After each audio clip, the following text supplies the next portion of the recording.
जय माता दी भक्तों, हर हर महादेव। कैसे हैं आप सभी लोग?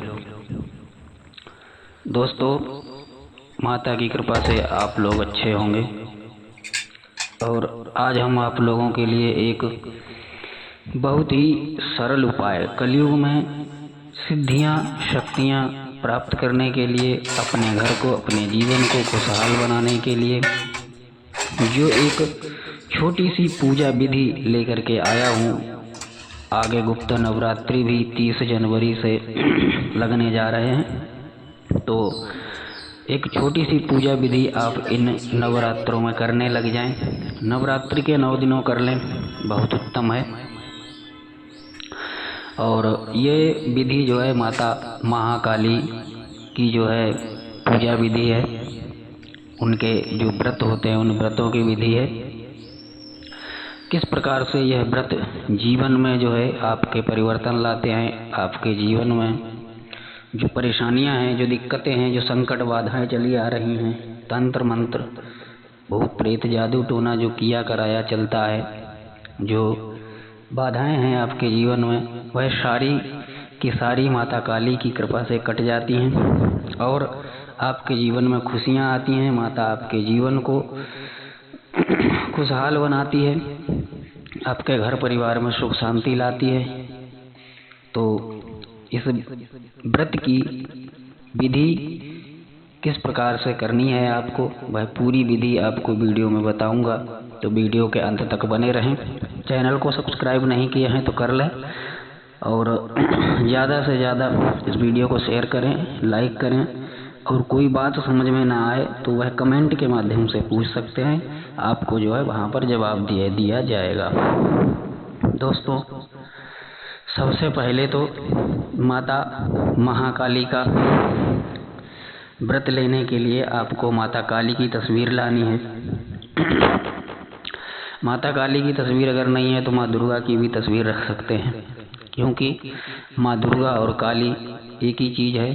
क्योंकि जब माँ क्रोध में होती हैं तो वो काली होती हैं, और जब शांत स्वरूप में होती हैं तो दुर्गा होती हैं। ठीक है जी। और माँ दुर्गा के 9 रूप माने गए हैं, 10 महाविद्याएं बताई गई हैं, वो सब माँ दुर्गा के ही अंतर्गत आती हैं। दोस्तों, तो आप तस्वीर रख लें। शनिवार के दिन से विधि करनी है, और जो लोग गुप्त नवरात्रों में करें तो जिस दिन से गुप्त नवरात्र प्रारंभ हो रहे हैं उस दिन से करें। सुबह ब्रह्म मुहूर्त में उठ करके, जो शनिवार से कर रहे हैं वो शनिवार से, और जो गुप्त नवरात्रि वाले दिन से कर रहे हैं वो गुप्त नवरात्रि वाले दिन सुबह ब्रह्म मुहूर्त में उठ करके सारा सामान आपको पहले ही ला के रख लेना है। सामान एक तस्वीर हो गई, बिछाने के लिए आसन हो गया, और माता की चुन्नी काली भी ला सकते हैं, लाल भी ला सकते हैं। काली की तस्वीर है तो काली, दुर्गा जी की तस्वीर है तो लाल चुनरी लेकर के आनी है। और पान, सुपारी, ध्वजा और नारियल ये लाना है। ठीक है जी। और सफ़ेद मिठाई भोग के लिए लानी है। बाकी लौंग, घी, कलावा, सिंदूर, ये सब चीज़ें तो लगती हैं पूजा में, वो तो आपको लेकर के आनी ही है। ठीक है जी। बाकायदा विधि विधान से कलश स्थापित कीजिए और तस्वीर स्थापित कीजिए। माता के लिए धूप दीप जलाइए, पवित्र होकर के नहा धो करके बैठिए, और उत्तर दिशा में या पूर्व दिशा में, ईशान कोण में माता का जो है मंदिर स्थापित कीजिए। वहाँ पर आप बैठ के पूजा कीजिए, और सबसे पहले आप पवित्र होकर के माँ को आचमन कराएं, जल छिड़कें, मंदिर को पवित्र करें, अपने आप को पवित्र करें। उसके बाद मन में भावना करें कि अब हम पूरी तरह से पवित्र हो चुका है, स्थान पूरी तरह से पवित्र हो चुका है। और पवित्र वातावरण में अपने सीधे हाथ की हथेली में थोड़ा सा जल लें, कुछ पुष्प अथवा चावल आदि रख लें, और संकल्प करें कि मेरा ये नाम, मेरा ये गोत्र, मेरे माता पिता का नाम, और मैं फला जगह का रहने वाला हूँ। माँ काली के 7 शनिवार या 11 शनिवार या फिर 9 दिनों का आप संकल्प ले सकते हैं। अगर गुप्त नवरात्रि के 9 दिनों का कर रहे हैं तो मतलब जो है आप संकल्प लें कि मैं 9 दिन माता का व्रत रखूँगा और मेरा ये अमुक कार्य है, उस अमुक कार्य की सिद्धि के लिए मैं ये व्रत कर रहा हूँ। माता रानी मुझ पर कृपा करें, मेरे अमुक कार्य को सिद्ध करें और मुझ पर कृपा दृष्टि बनाएं। वह ये बात बोल करके आपको वह जल वहीं पर किसी तस्तरी में या फिर ज़मीन पर छोड़ देने हैं। ठीक है जी, ये हो गया आपका संकल्प। अब संकल्प में आपको जिन नियमों का पालन करना है, लहसुन, प्याज, मांस, मदिरा का सेवन नहीं करना है, ज़मीन पर सोना है और दूसरी बात जो है ब्रह्मचर्य का पालन करना है।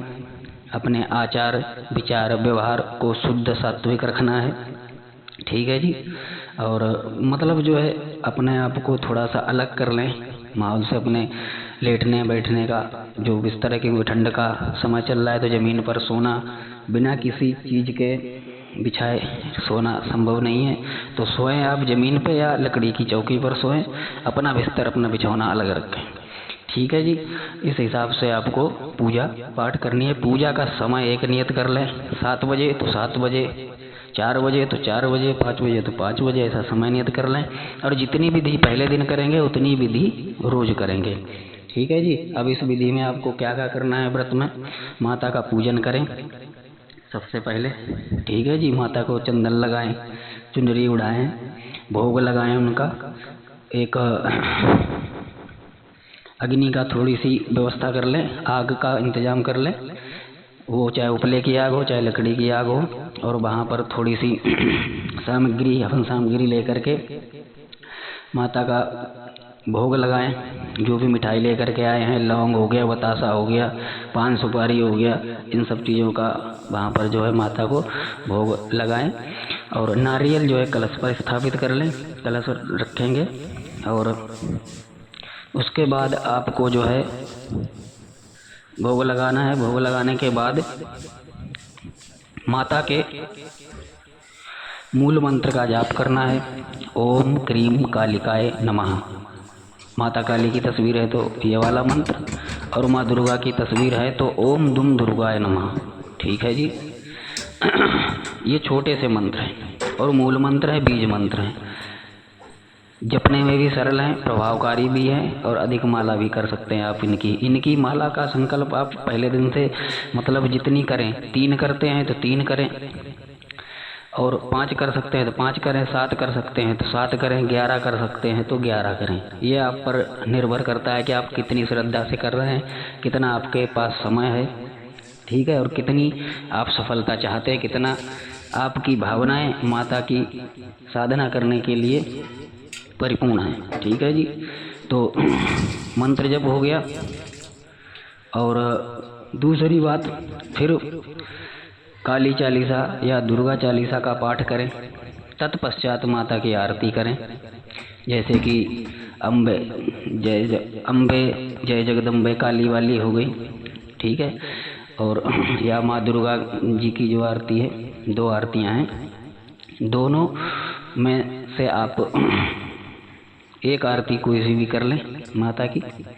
और उसके बाद में इतनी क्रिया करने के बाद आप जो है अपना पूजा समाप्त कर सकते हैं।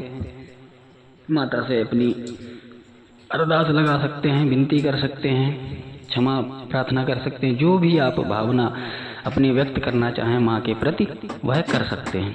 ठीक है जी। इतना कार्य करना है। बाकी व्रत रखना है आपको। व्रत में जो ग्रहण किया जाता है व्रत के समय में, वह चीज़ आप ग्रहण कर सकते हैं। ठीक है जी। तो इन व्रतों से आपके जीवन में इतना जो है परिवर्तन आएगा कि आपके जीवन से सारे के सारे कलेश, सारे के सारे संकट कट जाएंगे। जिस प्रकार से आप संकल्प लेंगे और संकल्प लेकर के साधना करेंगे और अपना संकल्प पूर्ण कर लेंगे तो दोस्तों आपका कार्य माता रानी अवश्य बनाएगी। ठीक है जी। इन व्रतों को करने से बहुत ही जो है लाभ प्राप्त होते हैं, जिन लाभों को शब्दों में व्यक्त कर पाना असंभव है। ठीक है जी।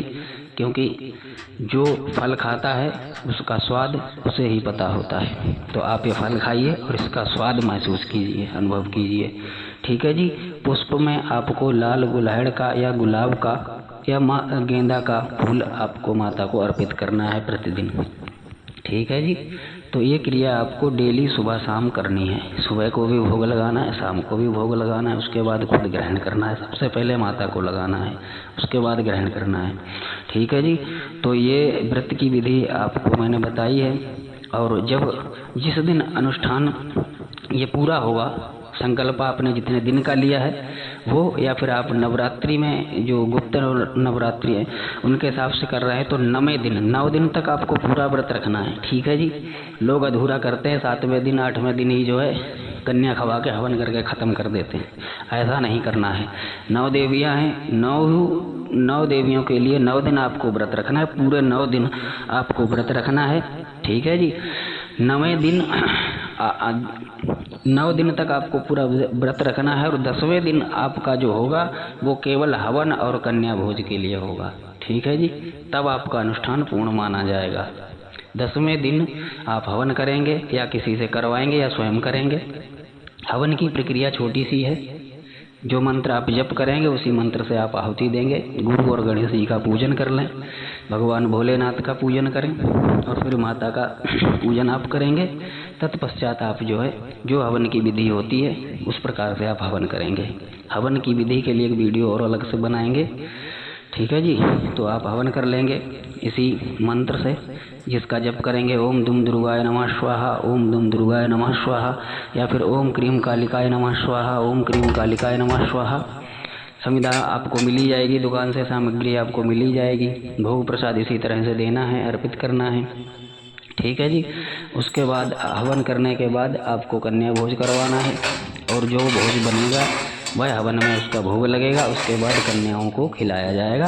तत्पश्चात श्रद्धा अनुसार कुछ वस्त्र अथवा कुछ दान दक्षिणा आप दे सकते हैं। ठीक है जी। उसके बाद कन्याओं का जो है वो आशीर्वाद लेकर के आप उनको विदा करें हंसी खुशी से। और रात्रि में आपको कुछ माता रानी के भजन आदि जो है गा करके जागरण करना है। ठीक है जी। जागरण करने का मतलब है अपनी आत्मा को जगाना। ठीक है जी। बाकी ढोल तमाशा मजीरा नहीं करना है। अगर आपके पास है तो उनसे भजन गा करके जो है क्या कहते हैं सनातन संस्कृति का परिचय दें। ठीक है जी। तो ये क्रिया है, ये क्रिया आप करिए और निश्चित ही आपको लाभ मिलेगा। माता रानी कृपा करेंगी। तो कोई जानकारी मेरे ख्याल से तो नहीं छूटी है। कुछ भी छूट गया हो तो आप कमेंट कर सकते हैं, पूछ सकते हैं। और जो सामग्री बाद में बचेगी, माँ की तस्वीर आप अपने घर में मंदिर में स्थापित रहने दीजिए और नारियल फूल तोड़ के आप चढ़ा देंगे और बाकी का नारियल जो है प्रसाद रूप में वितरित कर देंगे। कलश को जो है नीम के वृक्ष में अथवा तुलसी के वृक्ष में अथवा फुलवारी में आप डाल देंगे, पौधों में डाल देंगे। अपने घर में छींटा लगाएंगे उस जल का। जो धूप होगी उसको आप भर के रख लेंगे। जो जलाएंगे वो धूप और जो हवन की धूप है वो आप भर के रख लेंगे अपने प्रयोग के लिए। वह धूप आपकी सिद्ध हो चुकी है। आप उसको तमाम कार्यों में प्रयोग कर सकते हैं और लाभ उठा सकते हैं उस धूप से। ठीक है जी। बाकी की सामग्री को आप जो है जल प्रवाह कर सकते हैं। ठीक है जी। तो ये थी इस विषय की संपूर्ण जानकारी, माता काली के व्रतों की जानकारी। ठीक है जी। तो अगले वीडियो में पुनः भेंट होगी। तब तक के लिए जय महाकाली, हर हर महादेव, खुश रहें।